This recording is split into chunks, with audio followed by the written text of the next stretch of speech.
Weird na to kasi sa unang tingin nakala mo normal na wire lang siya na buhol sa gitna. Pero pag hinatak mo siya, tingnan niyo kung anong nangyayari. Kahit paulit-ulit namin siyang hatakin, kahit buong araw ka maghatak dyan, hindi mo sila mapaghihiwalay.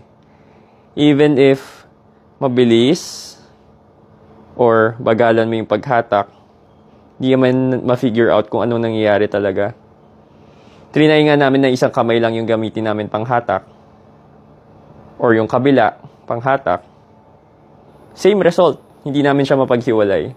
Ngayon, baka iniisip nyo yung daliri ko lang yung gumagalaw at hindi talaga yung wire. So, meron tayong keyring dito. Lagay natin siya dito sa bandang gitna na to.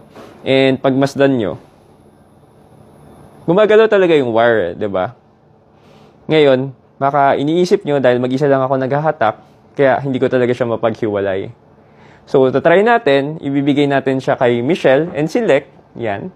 Two separate people, two different people na maghahatak ng wire at susubukan paghiwalayin yung dalawang piraso.